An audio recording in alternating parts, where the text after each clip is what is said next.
Who's that?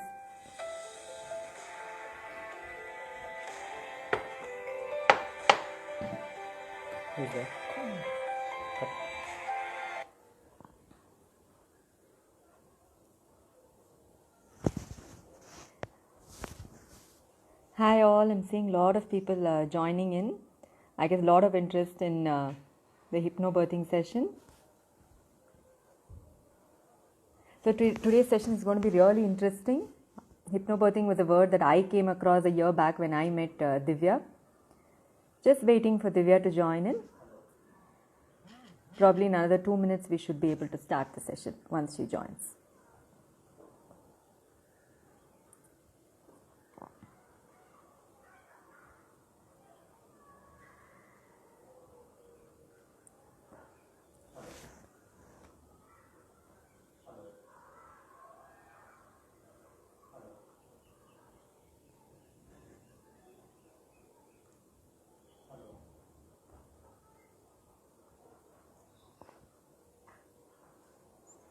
No, I can't see my video.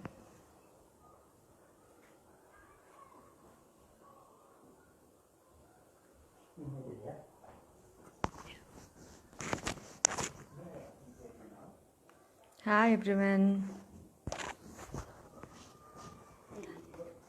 Hi Priyanka. Hi Sudha.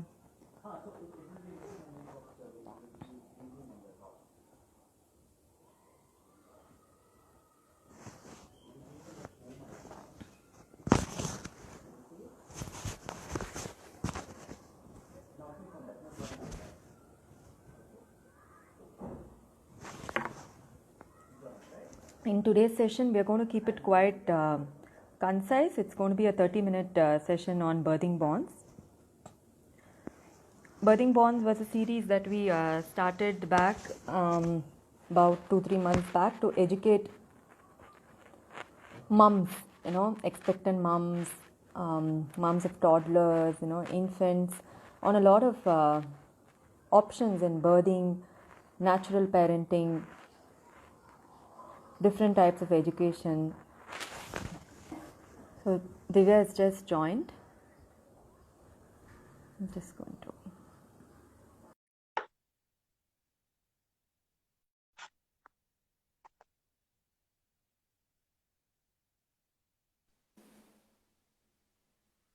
Hi. Hello. Am I audible? How are you? Yes. I'm good. How are you? Good too. So just waiting for just a minute more and then we can join. Then we can start off.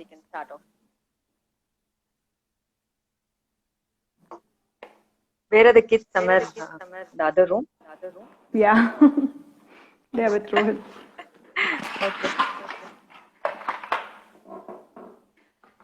I think Komal also has joined. Yeah, she's been sharing it also. A lot of her friends too. Nice. Okay, let's start off. Anyways, it will be up on Instagram also for people to see it later. So hi everyone, today is the 5th episode of Birthing Bonds. Birthing Bonds is an initiative we started just to educate mums about birthing options, education options, alternative education, and breastfeeding, lactation options that are available currently. So today's session is about hypnobirthing. So hypnobirthing might be a new word for a lot of mums and a lot of parents and a lot of people in general itself. So this session we are doing with Divya, who's a very dear friend of mine. So when I came to how I came to know about Divya is both our children used to go to the same school, a Waldorf kindergarten, and even currently she's bringing up her children Pranav and Yami in Waldorf way. She's also highly spiritual, and she's been into this birthing field now for the past about 3 years. So she's done various things related to birthing. So I'll let her talk about it. She's an admin on Inform Birthing India Facebook group. She's also a doula. She is a hypnobirthing educator. So she's done her courses from Hypnobirthing Forum in the US. And she also runs a baby wearing library. She used to run. Yeah. So she's she's a lot of things. So Divya, if you could elaborate a bit more as to how you got interested in all of these and specifically in hypnobirthing. Thank you so much, Shamla, for that introduction. And thank you for inviting me over to share about hypnobirthing on your site, on your page. To share how I got into this, so I have to thank a lot of my teachers and mentors, and also the sisterhood of women, of very strong women, who have held me through my journey of parenting, through the birth of my children, how I came to be in this place. So with the journey, with the birth of my son, the experiences I had, went into birth thinking that it was a very, what do you say, natural most thing to happen. And when, you know, things went very differently than what I had wished for and hoped for, the second time around, I, you know, explored all the options available with me. And this was the second time I was actually coming across hypnobirthing. I had heard about hypnobirthing when I was expecting my son to. At that time, it didn't resonate with me. As I say, you know, the children are our best teachers. So they bring out whatever it is they need to learn, whom they need to learn from. And it kind of, when you want something strong enough, the universe brings it to you. So I guess that's how I got into hypnobirthing myself. And after my baby was born, when I had done hypnobirthing, the way it had supported me and my husband, I felt I should go on the rooftops and shout about it. It made so much of a difference to us. And one thing led to another, and I became a hypnobirthing teacher. That's how I'm here. That's nice. No, I've personally seen how passionate you are about the cause of birthing and specifically even hypnobirthing, and how much time you spend in it and your dedication. So, first, I think the major question is what is hypnobirthing? So, when I hear about hypnobirthing, I know that it has some type of hypnosis. Generally, the feeling towards hypnosis is it's not kind of settled because not everyone is comfortable with even self hypnosis, or you know, the entire field is a little scary. Not everyone would have undergone it. So yeah, so if you could tell us first what is hypnobirthing and how safe it is and how do you go about it? Okay. So first of all, with the word hypnosis itself, as you said, you know, people think that if they do self-hypnosis or, you know, hypnosis under someone's guidance, they're going to tell about their bank details and all their secrets and all of that. Actually, actually, we don't realize that, you know, when we watch a movie or when we're reading a book, we're so engrossed in it. Sometimes while watching a movie, we are in tears. We relate so much to the actors, what's happening on screen. Or when we're reading a book, or sometimes when we're driving, the road is so engrossing that, you know, the person who's driving is in a way hypnotized. So hypnosis is just another term where you use to say when you reach that deeply relaxed state. And it's a therapy of consent.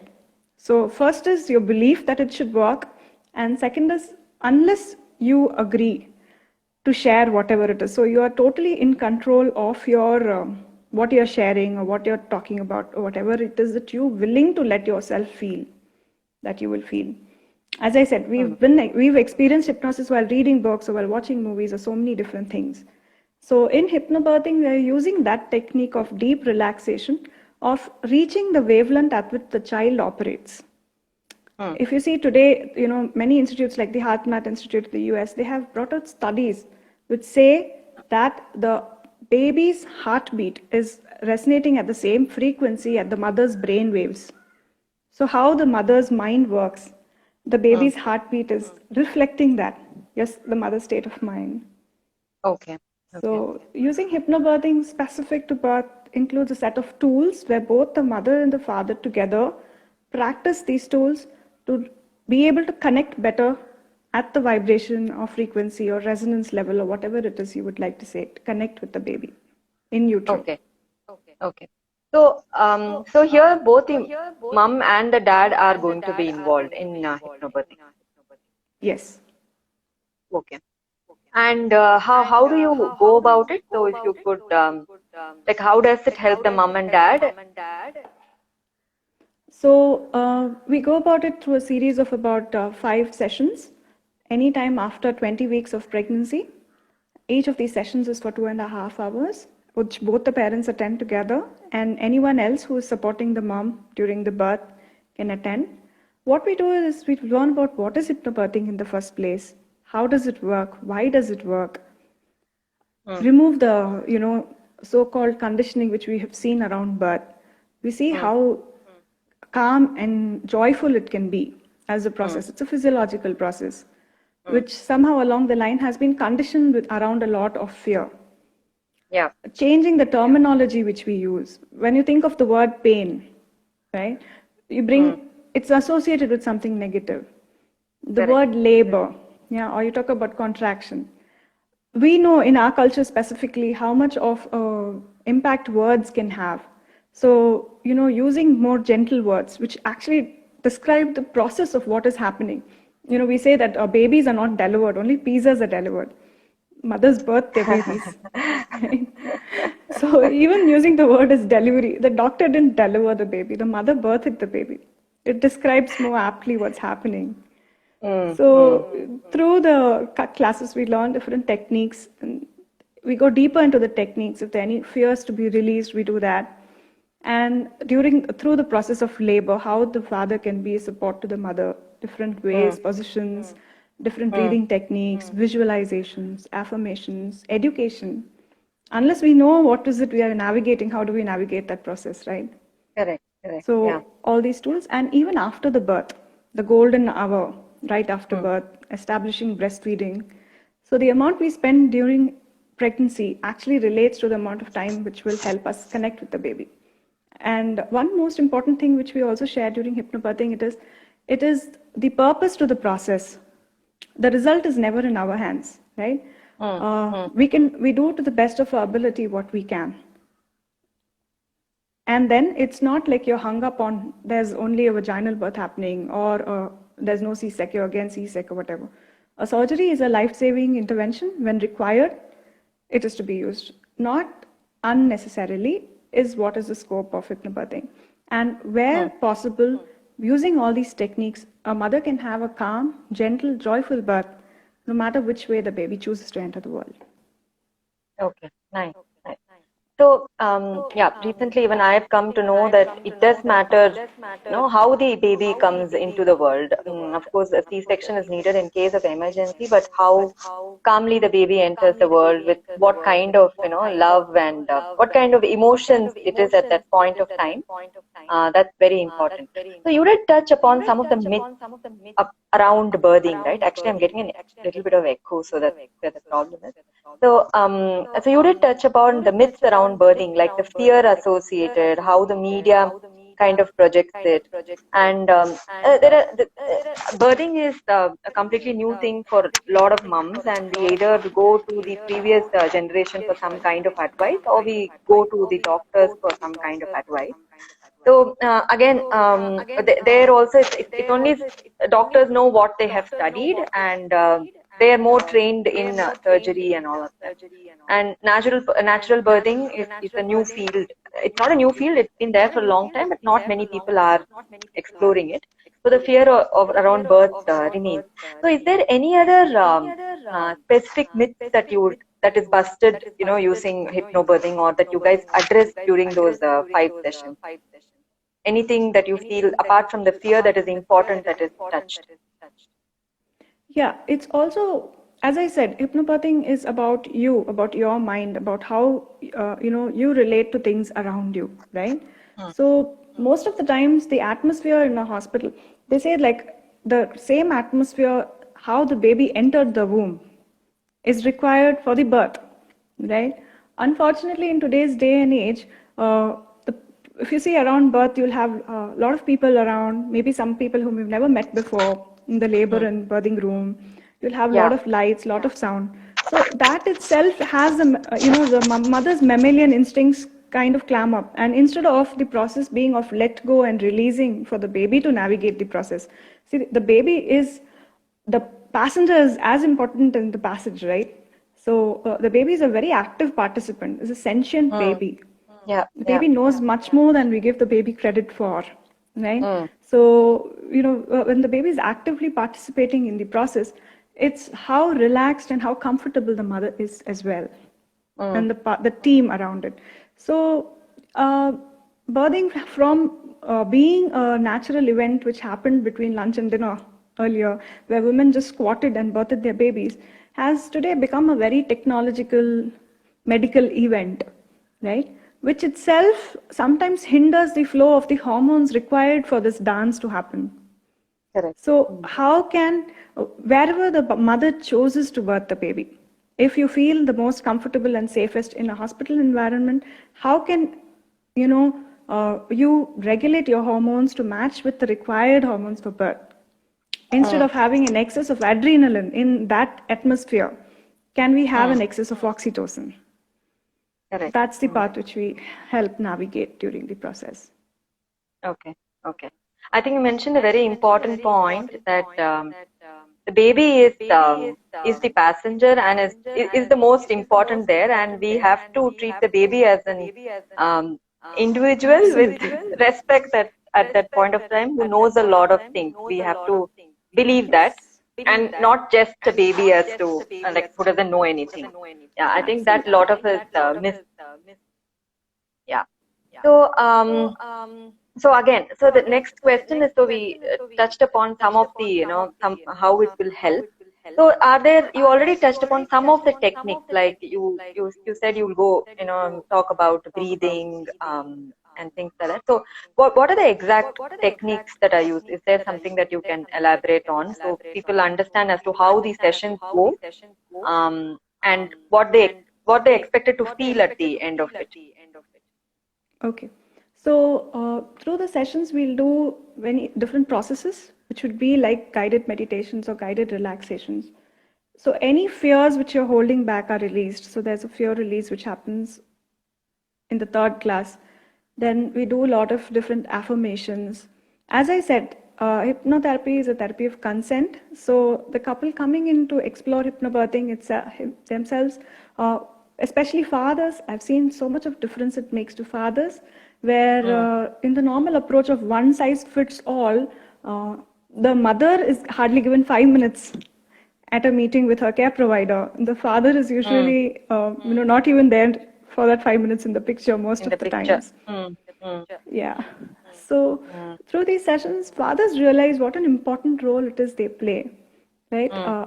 It's their contribution is enormous in holding the space. You're like, you treat her like a queen. So holding that space for the birth to take place. The father is like the gatekeeper in holding on to that space, creating that safe space. Okay. If the mother doesn't feel safe, the baby is not going to feel safe to be born. True. So the fear release, then we do a lot of affirmations, visualizations. Practice is the key. So you learn the techniques and you have like a toolkit which you learn through the classes. Regular practice, doing these practices regularly help to ingrain it into the memory for it to become, bypass your critical mind. You're honing your instinct basically. It's like any skill. When you first jump into the water, when you're learning swimming, it's like you'll stay near the edge. You'll stay somewhere where you can hold the edge easily, where your feet can reach the ground when you're learning to swim. Once you're confident, you can swim in the sea, right? That's how after practice it becomes. So it's the same thing. It's a skill which you're learning, where you're honing your instinct to connect more with this physiological act than, getting into a thinking space, and where you educate yourself to navigate the respective procedures and the processes, whatever is involved. But you're getting into that instinctive space where it happens as naturally or easily or calmly and gently. The environment of the baby in the womb is being replicated as much as possible when the baby is born. In the birthing environment. Yeah. Okay. And so you already said it works because, we let go of our fear, we trust the baby. These are some of the things. But so we training, is it going to be affecting our subconscious? Is that how it works? Yes, yes. Okay. So the autonomic nervous system is where, you know, a fight, flight, or freeze response comes from, right? So how often are we in the parasympathetic space in the autonomic nervous system where you're trying to run away or, you know, save yourself? Imagine a deer in the jungle.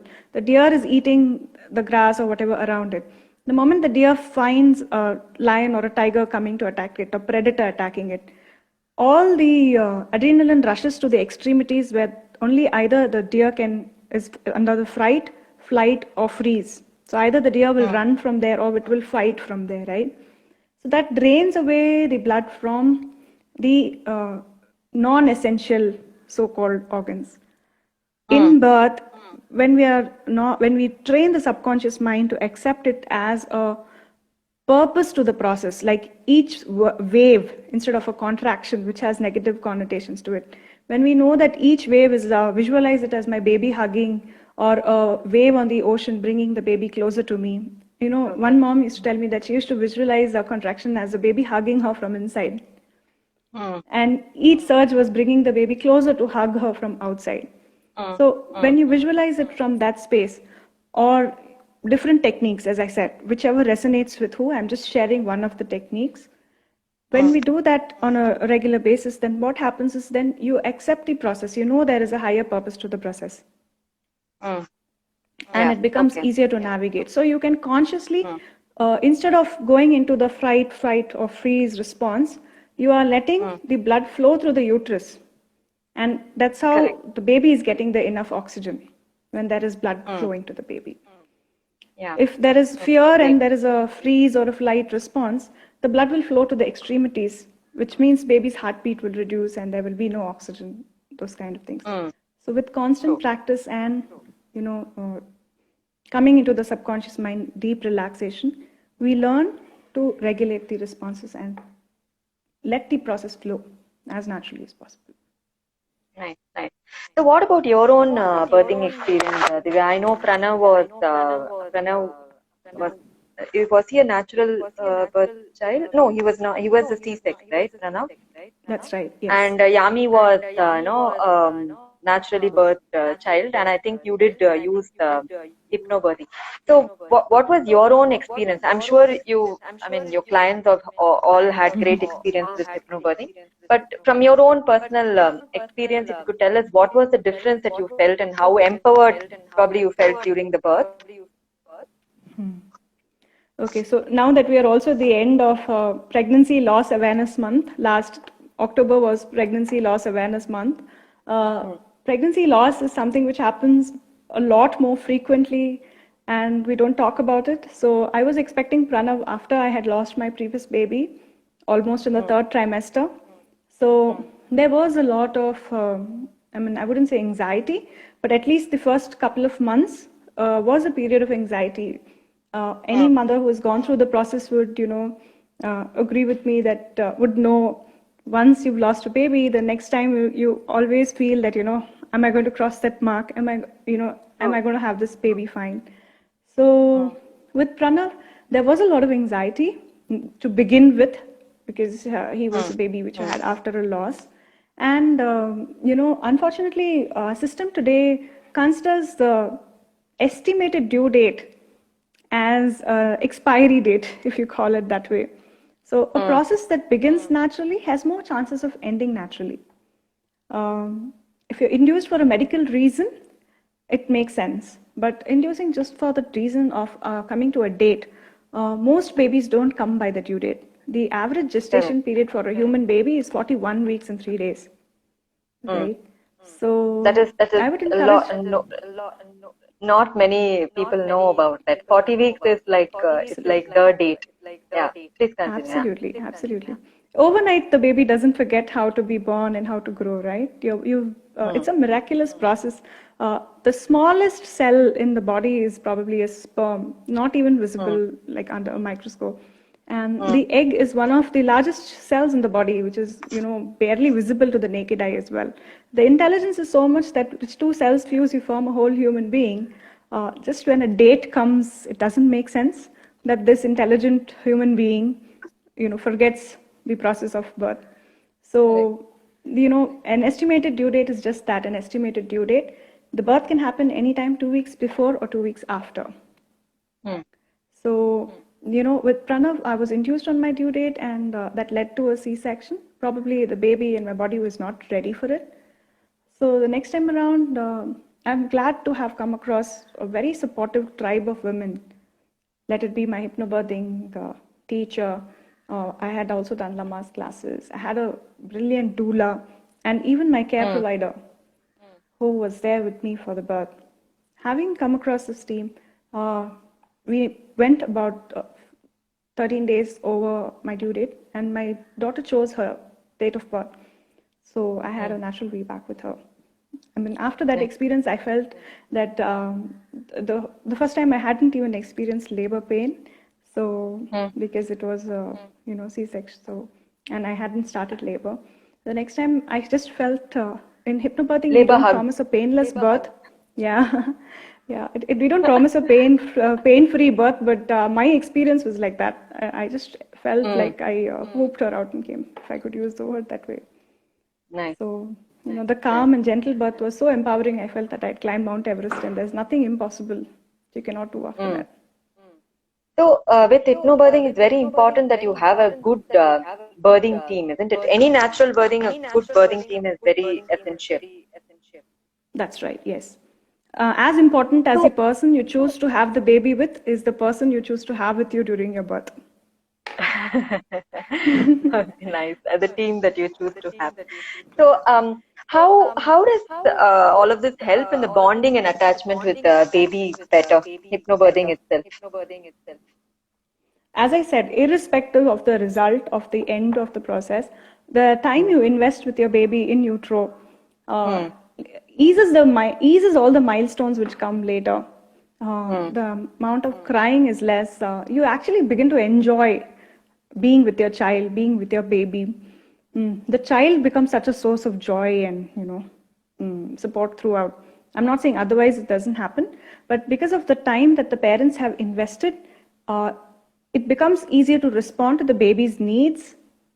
You're more connected. The baby trusts you more. The communication is better, I guess.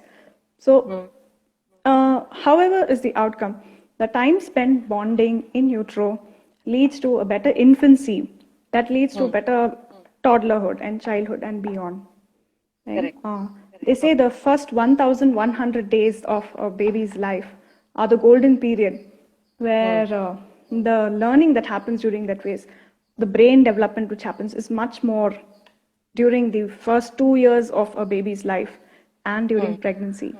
So this time invested here helps in making this period a period of learning for both the parent and the child. They learn and grow together rather than, just navigating more of crying and colic and tantrums. We are left navigating the day-to-day. It becomes a tough existence. Just, okay, is breastfeeding happening? Is the baby full?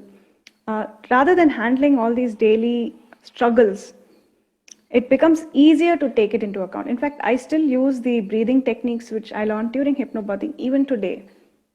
Not only with my children, but even in other life situations. So that's the difference it makes. Nice. Okay. So, how can, like we said, it's very important to have a good birthing team. It's good to have an understanding of what is natural birthing, what are the pros and cons, and what are the fears that you're facing yourself. So these are all some things that the moms need to think about, while being pregnant or even before that. How can they reach out, reach out to such a team? How can they reach out to hypnobirthing educators? In Bangalore, you can tell us some names in Bangalore or even within India. What are the networks that on FB or even on Instagram or through the website that they can reach out to? Sure. So, as I said, hypnobirthing is a tool, is as much a philosophy as a method. Like that, there are multiple different methods. There's Lamaze, there's different methods. So, whichever resonates with each person, it always helps in preparing yourself. Preparing ourselves physically is one aspect where we choose what food to put into our body, we choose what medicine to take. So this is preparing ourselves not only physically, but also mentally, emotionally, spiritually. It's like, when you're inviting someone to your home, you clean your home, right? You're having a guest coming, so you sit and do cleaning of the room to invite someone over. I would say hypnobirthing is like cleaning the mind. You're having a new person entering into your life, so cleaning up the mind. To reach a person, you can best to find a person close to you. The website Hypnobirthing Institute USA has a list of people who are certified and practicing. You can go there. There is this Inform Birthing India, the Facebook group, which has a list of care providers providing different skills, whether it's prenatal yoga or hypnobirthing or doula support, different methodologies. So you can connect there and reach out. It's always good to do it as a couple. Find a person close to you. Or now with COVID, many providers are also doing online classes. So whichever resonates with you, to definitely approach them. Nice. So, folks who are still online, just if you have any questions, you can ping now. We'll wait for another 2 minutes. And so, see, what I have understood is, hypnobirthing works because, first of all, you treat your baby as an equal individual. You actually treat the baby as an intelligent individual, and our body also as an intelligent tool. And we trust the body and the baby. And there are some certain techniques, right? Like breathing, letting go of fear and around labor, and understanding actually how labor and your body works, which will help us get into the good hormonal mood and environment, and create a great environment for birthing as well. Create a calm, gentle, safe space. Exactly. Where the mother is respected and the baby comes. Correct. So if there are any questions, we will address that.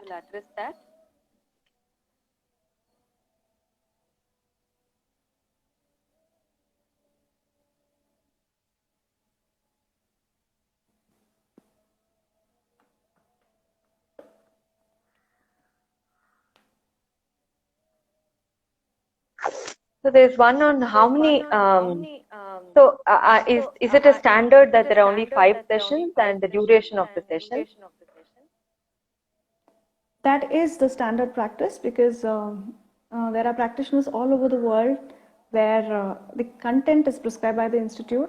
But of course, it is delivered as per the person who's taking the class, their skill and experience level. And since we don't take too many couples together, I take individual classes. So it's customized to meet the requirements of that particular couple. Okay. Nice. Okay. So there are no more questions. So if anyone wants, they can always ping us on our page to know more. This video will anyways be on IGTV. I'm sure a lot of people will be accessing it later and coming up with questions. So this was this was a session that I've been wanting to conduct for a long time, even because I wanted to understand more about hypnobirthing. It was highly informative, and I hope it at least gave some pointers to different types of natural birth, and actually about natural birthing itself and the myths surrounding it, and hypnobirthing too. So thanks a lot for your time. Thank you so much, Shamla. Yeah. Thank you, Divya. Bye. See you. Bye.